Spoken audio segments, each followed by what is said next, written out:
Assalamualaikum warahmatullahi wabarakatuh.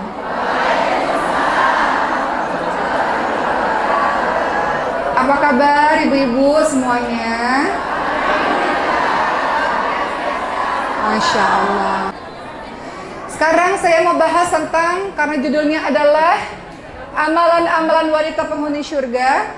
Mari kita belajar dari amalan-amalan penghuni surganya Siti Maryam, Siti Khadijah radhiyallahu anha, kemudian Siti Asiyah istrinya Firaun, dan juga Siti Fatimah.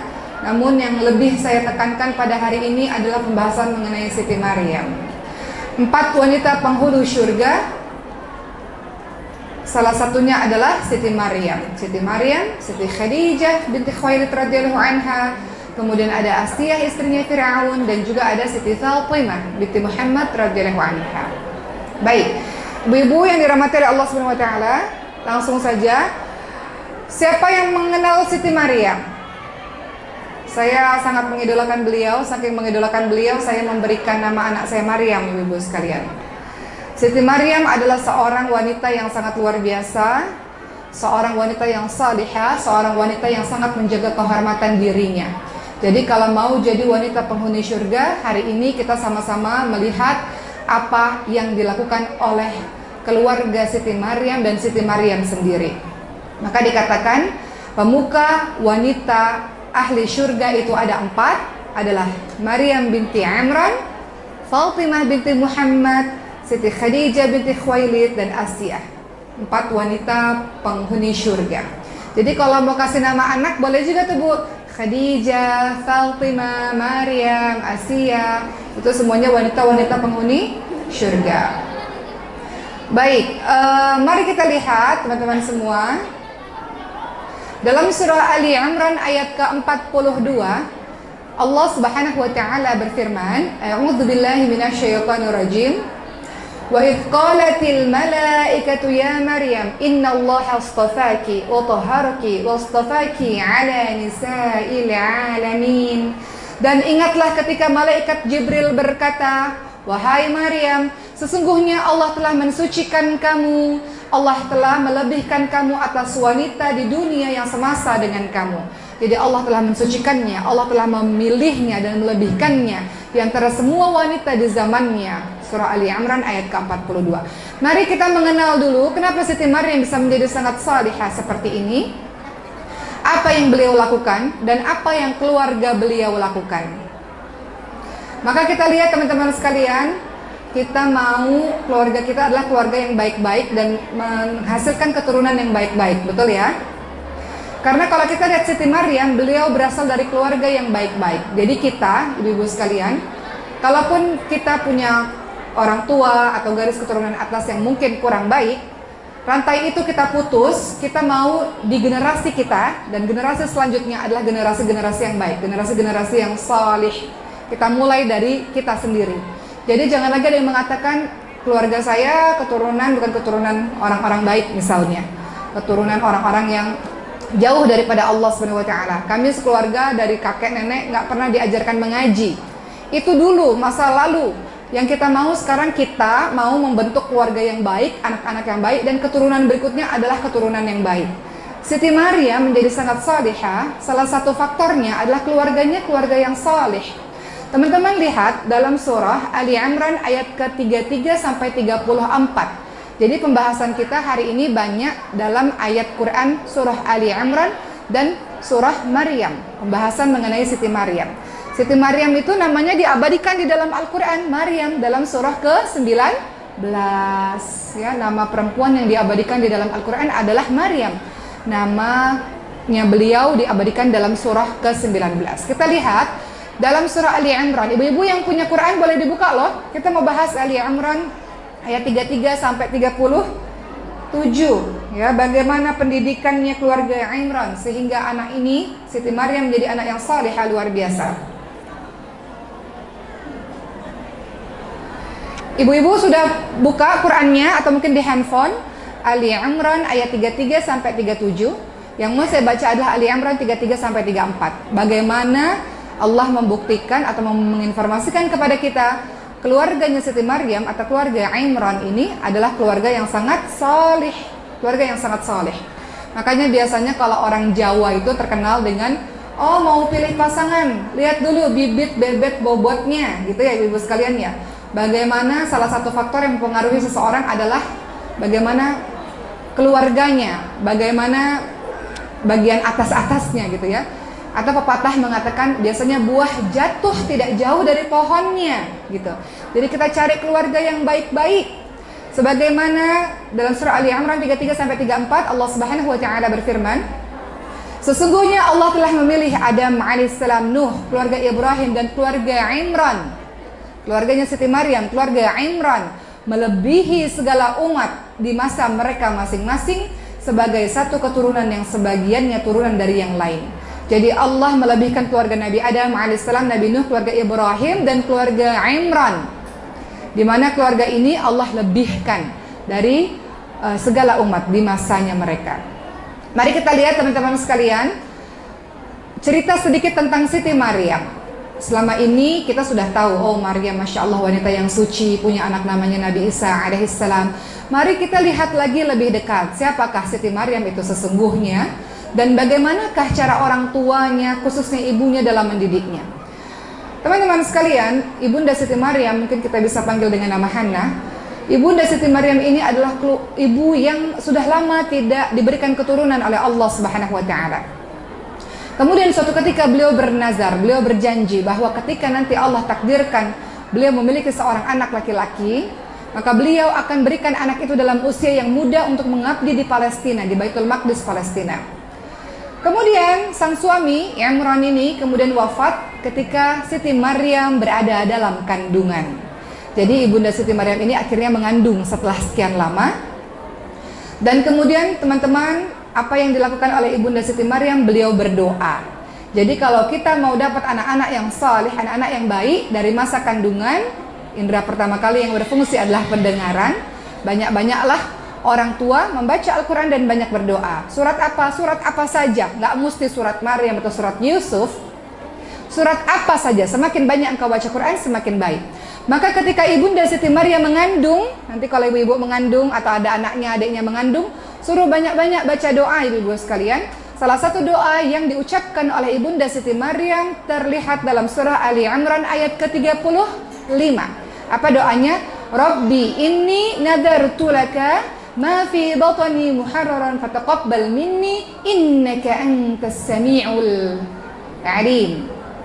Dan pada akhirnya istri Imran, ibu Hannah ini ya, Ibunda Siti Maryam berdoa, ya Allah, sesungguhnya aku menazarkan kepada engkau, aku berjanji kepadamu ya Allah, bahwa anak yang dikandungku ini kelak akan menjadi seorang hamba yang salih, dan dia akan berkhidmat, dia akan mengabdi ya Allah di Baitul Maqdis. Karena itu terimalah janjiku ini ya Allah, terimalah nazarku ini ya Allah, sesungguhnya engkaulah maha mendengar lagi maha mengetahui.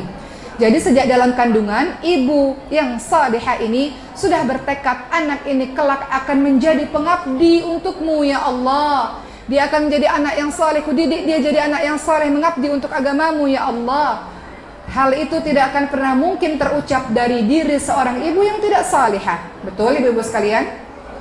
Hanya ibu yang salihah yang berpikir panjang, ya Allah, kujadikan anak ini ya Allah pejuang-pejuang agamamu ya Allah. Kalimat itu hanya keluar dari seorang lisan ibu yang salihah, ibu yang paham akan tugasnya sebagai penerus dakwahnya Rasulullah SAW. Tidak semua ibu punya janji atau nazar seperti ini, hanya ibu-ibu tertentu. Dan ibu-ibu itu adalah semua ibu-ibu yang ada di masjid ini. Kita melahirkan keturunan, kita mau jadikan keturunan itu sebagai pejuang-pejuang agama Allah Subhanahu wa taala yang bisa memberikan kebaikan Islam rahmatan lil alamin ke seluruh penjuru alam, penjuru dunia. Jadi kalau kita mau bercita-cita, cita-citanya jangan yang kecil-kecil, cita-cita yang besar. Anak ini kelak menjadi pejuang agamamu ya Allah. Sebagaimana Ibunda Siti Maryam sebagai wujud syukurnya kepada Allah Subhanahu wa taala yang sekian lama tidak diberi anak oleh Allah. Ketika diberikan anak, aku bertekad ya Allah, anak ini akan berkhidmat ya Allah, akan mengabdi ya Allah. Begitulah ibu-ibu sekalian. Anak kita boleh jadi apapun. Anak kita boleh jadi presiden, jadi pejabat, mau jadi PNS, mau jadi ustadz, ustazah, mau jadi atlet, jadi artis sekalipun, mau jadi dokter, jadi engineer, apapun itu, selama dia adalah orang yang mengabdi untuk agama Allah, selama dia orang yang saleh, dia boleh jadi apapun. Karena nggak bisa semua orang harus jadi guru, betul ya? Nggak bisa semua orang harus jadi dokter. Kita berbagi peran, namun tujuan kita tetap sama, yaitu sebagai orang-orang yang mengajak orang lain ke jalan kebaikan, ke jalan Allah Subhanahu wa taala, pejuang-pejuang agamanya Allah Subhanahu wa taala. Jadi teman-teman sekalian, yang pertama Ibunda Siti Maryam. Siti Maryam berasal dari keluarga yang baik, keluarga yang saleh. Kemudian Ibunda Siti Maryam sejak dalam kandungan beliau berdoa betul-betul, ya Allah, anak ini jadi anak yang saleh. Anak ini akan mengabdi untuk agamamu, ya Allah. Anak ini dalam usia kecilnya aku berikan untuk mengabdi di Baitul Maqdis. Artinya kalau kita terapkan dalam kehidupan yang sekarang, anak-anak kita di usia-usia tertentu bolehlah kita kirim untuk belajar di satu tempat di mana dia bisa belajar agama yang baik. Ya Bu ya? Dan itu nggak mudah. Bukan harus anaknya yang sabar, ibunya juga harus sabar. Kadang anaknya mau masuk sekolah agama, ibunya yang nggak tahan, nggak sabar, ya nggak tega, kadang-kadang begitu. Kadang-kadang yang terbaik adalah kita mendidiknya sendiri. Namun terkadang kita memiliki kekurangan ilmu, sehingga kita berikan kepada pihak lain untuk mendidiknya jadi anak-anak yang bertakwa. Jadi yang pertama adalah cara pendidikannya Ibunda Siti Maryam sehingga menghasilkan anak penghuni syurga seperti Siti Maryam. Berdoa sejak masa kandungan agar anak ini kelak menjadi pengabdi untuk agama Allah Subhanahu wa taala. Berikutnya teman-teman sekalian, kita lihat lagi ya surah Ali Imran yang ke-30. Tadi berapa? Tadi surah ini berurutan ya sampai 37. Kemudian surah Ali Imran ayat ke-36 ya. Apakah yang dilakukan berikutnya oleh Ibunda Siti Maryam? Ibunda Siti Maryam kemudian melakukan, dia katakan begini, ya Tuhanku, aku telah melahirkan anak perempuan. Dan kemudian dia mengatakan, dan aku menamainya Maryam. Wa inni samaituha Maryam. Diberikan nama Maryam. Jadi yang kedua, kalau mau kita menjadi penghuni surga dan anak-anak keturunan kita baik, yang tidak boleh dilupakan adalah memberikan nama yang baik, karena nama itu adalah doa. Ibu-ibu boleh kasih nama Abdullah, Abdul Rahman, Abdul Razak, dan nama-nama Abdul hamba Allah yang lainnya. Atau kasih nama-nama orang-orang salih, Khadijah, Fatimah, Asiyah, Umar, Ali, dan sebagainya. Kasih nama-nama yang salih atau nama-nama sifat, Qanitah, Hafidh, Hafidhah, dan sebagainya. Itu nama-nama yang baik. Ketika ada seorang anak bertanya kepada Amirul Mukminin Umar bin Khattab radhiyallahu anhu, ya Amirul Mukminin, apa sih tugas dari seorang ayah dan ibu kepada anaknya? Maka Amirul Mukminin Umar bin Khattab radhiyallahu anhu mengatakan, tugas orang tua pada anaknya pertama memberikan ibu yang baik, ibu yang salihah. Karena umumnya ibu-ibu lebih banyak waktunya bersama dengan anak-anak. Jadi cari ibu yang baik, ibu yang salihah. Kedua, berikan nama yang baik untuk anak-anak itu. Ibu-ibu kasih nama anak yang baik. Nanti kalau ibu punya cucu, kasih juga nama-nama yang baik, karena nama adalah doa. Ketiga, kemudian memberikan pendidikan agama dan Al-Quran kepada anak-anak. Anak-anak itu dari kecil, ibu sekalian, itu kita tegas dalam urusan agama, tegas dalam urusan sholat, tegas dalam urusan Al-Quran. Jangan sampai nanti kalau sudah besar ada yang mengatakan, anakku nggak pernah sholat, gimana ya caranya bisa sholat? Pertanyaannya, dari kecilnya tegas nggak kita urusan sholat? Tegas nggak kita urusan Al-Quran? Al-Quran dibaca setiap hari, bukan seminggu 2 kali, seminggu sekali, tunggu guru les datang, tunggu nanti ke masjid. Enggak, Quran dibaca setiap hari. Di masjid ada pelajaran Quran, alhamdulillah. Di sekolah ada pelajaran Quran, alhamdulillah. Kita bisa panggil guru ke rumah, alhamdulillah. Tapi ibu dan ayah yang paling utama membangun kebiasaan mencintai Quran di rumah. Jadi setiap rumah keluarga mukmin, keluarga muslim harus ada waktu khusus bersama Al-Quran, di mana waktu itu nggak boleh ada TV, nggak boleh ada handphone, semua sibuk dengan Quran. Ayah, ibu, anak, semua anggota keluarga sibuk dengan Quran. Ibu-ibu waktu bersama dengan Qurannya kapan? Sepertiga malam terakhir, atau ba'da subuh, atau qabla subuh, sebelum subuh, atau ba'da maghrib. Setiap keluarga beda-beda. Kalau keluarga saya, kami bersama Qur'annya itu semua anggota keluarga sibuk. Itu ba'da maghrib. Sibuk dengan apa? Sibuk dengan Qur'an. Saya Quran, anak-anak semuanya juga Quran, ya. Semuanya sibuk dengan Quran sampai menjelang waktu tidur. Jadi malam itu nggak ada yang namanya nonton sinetron atau apapun, itu nggak ada, karena semua sibuk dengan Quran. Begitu ya. Jadi ibu-ibu boleh pilih sendiri kapan waktu terbaik bersama dengan Quran, dan dibiasakan. Ibu yang membuat kebiasaan itu. Kalau di rumah belum ada kebiasaan, ibu yang buat kebiasaan itu. Ibu ini madrasah pertama, guru pertama. Harus diterapkan kebiasaan itu. Kelak mereka sudah semakin dewasa nanti, mereka akan merasa gundah kalau dalam sehari tidak bersama dengan Quran. Quran tidak meninggalkan kita, kita yang tinggalkan Quran. Padahal Quran adalah sahabat sejati untuk kita. Dia memberi syafaat, dia datang nanti dengan rupa yang sangat baik. Dia minta kepada Allah agar menyelamatkan kita. Quran mengatakan, ya Allah, ridhoi dia. Dia telah bersama denganku pagi, siang, malam, ya Rabb. Lindungi dia, ya Allah. Quran memberikan pembelaan kepada kita. Jadi setialah engkau bersama dengan Quran, dan ajak anak-anakmu juga setia untuk bersama dengan Quran. Ya, kembali lagi mengenai cerita Ibunda Siti Maryam. Beliau memberikan nama anaknya nama yang baik, yaitu nama Maryam. Yang ketiga, setelah nama yang baik, apa sih yang dilakukan Ibunda Siti Maryam sehingga anak ini dikatakan anak yang seorang wanita yang luar biasa, yang paling baik di zamannya, dan bahkan dikatakan sebagai penghulu surga? Kemudian ibunya Siti Maryam ini berdoa, teman-teman sekalian. Ya, senantiasa berdoa kepada Allah Subhanahu wa taala agar anaknya ini dilindungi oleh Allah Subhanahu wa taala. Apa doa dari Ibunda Siti Maryam? Beliau mengatakan, ya Allah, aku memohon perlindunganmu untuknya dan untuk anak cucunya dari godaan syaitan yang terkutuk. Wa inni u'idzuha bika wa dzurriyyataha minasyaitonir rajim. Jadi seorang ibu senantiasa mendoakan anaknya. Kullu kalam ad-du'a. Semua perkataan adalah doa.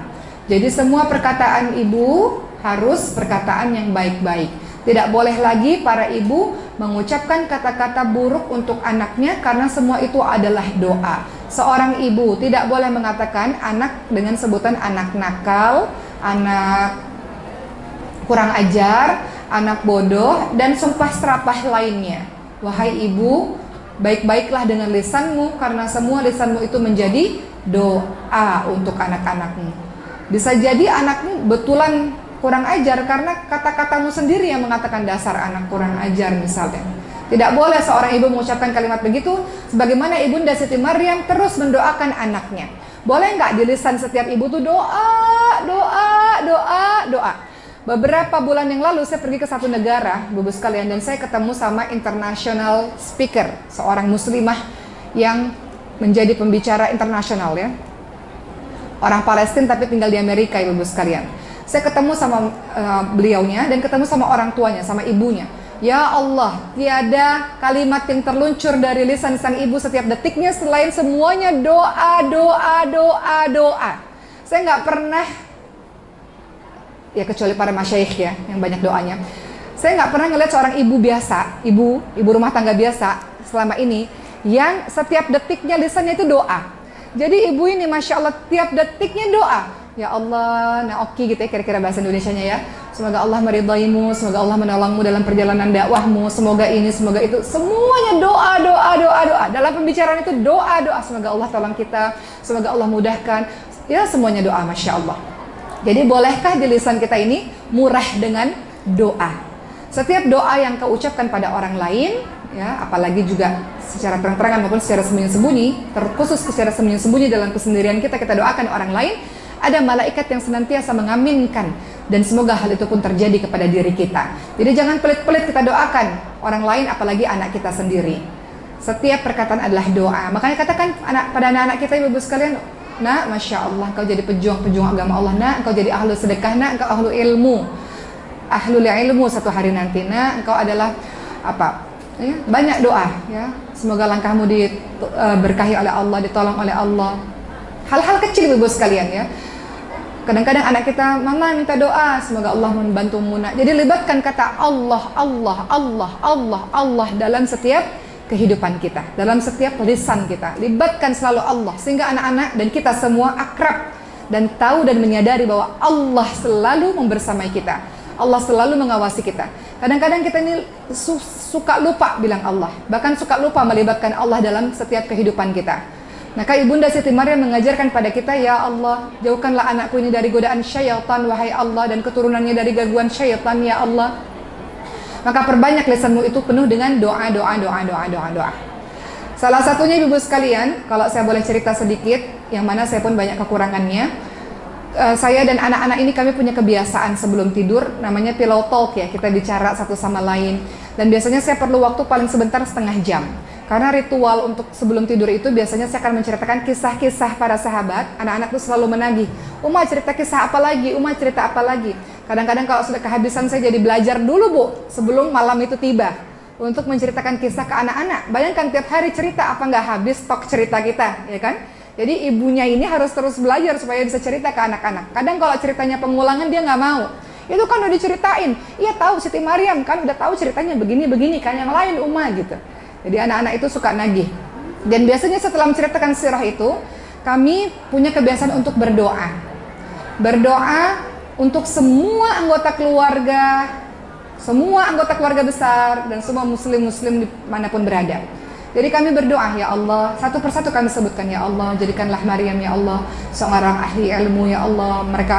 Maryam menghafalkan Quran dengan baik, mengamalkan Quran dengan baik, mampu mengajarkan Quran dan sebagainya.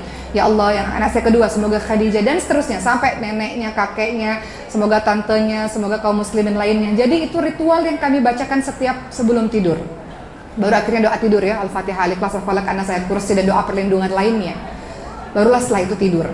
Jadi hal ini ternyata ibu-ibu sekalian, saya cerita sedikit nggak apa-apa ya, agak melenceng dari Siti Maryam. Ketika saya pergi dakwah seperti ini, artinya saya meninggalkan anak saya.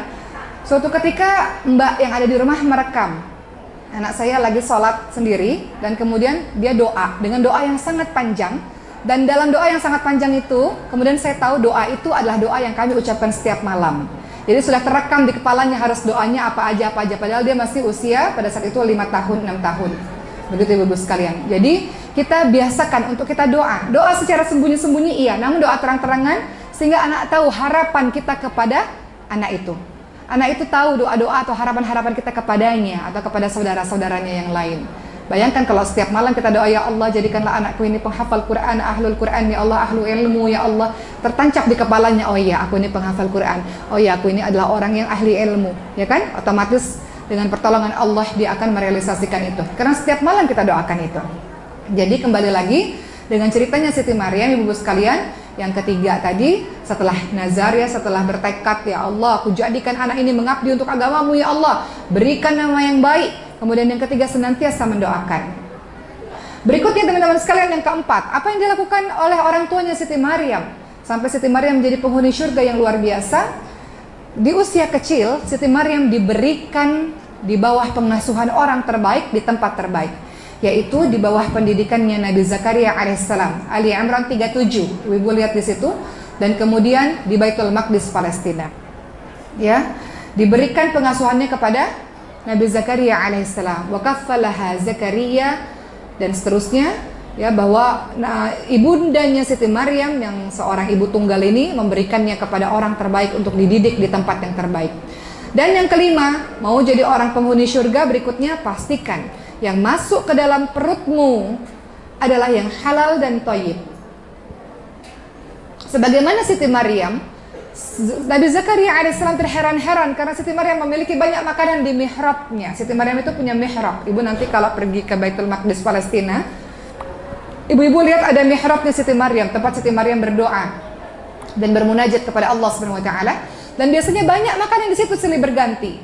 Sampai-sampai Nabi Zakaria alaihissalam bertanya, "Qala ya Maryam, anna laki hadza?" Maryam, engkau mendapatkan makanan ini semua dari mana? Siti Maryam mengatakan, qalat huwa min indillah, ini semua dari Allah. Maknanya, kalau kita lihat dalam kehidupan kita yang sekarang, mau kita jadi penghuni surga, pastikan semua yang menempel atau yang masuk ke dalam tubuhmu, tubuh keluargamu dan anak-anakmu, semuanya yang halal, yang thayyib. Halal itu tidak hanya zatnya saja, tapi cara perolehannya halal. harus halal ibu-ibu sekalian. Sebagaimana pernah ada di zamannya Rasul, ada orang yang berdoa, ya Allah minta ini minta itu. Kata Rasul, bagaimana Allah mengabulkan doamu? Pakaianmu saja dari harta yang haram, sandalmu saja dari harta yang haram, engkau makan dari hasil yang haram. Allah tidak kabulkan doa dari orang-orang yang di tubuhnya ada harta-harta yang haram.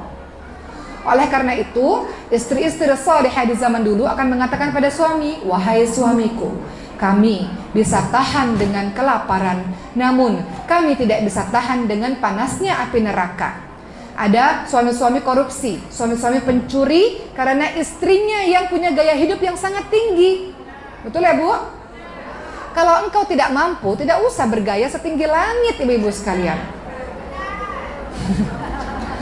Ya. Kalau engkau mampu tidak ada masalah. Kalau engkau mampu tidak ada masalah, engkau pakai di tempat yang memang sesuai. Misalnya, oh memang ini strata sosial yang tinggi di sini, semua orang pakai tas begini, pakai perhiasan begini. Kalau memang semuanya begitu ya nggak apa-apa di tempat itu.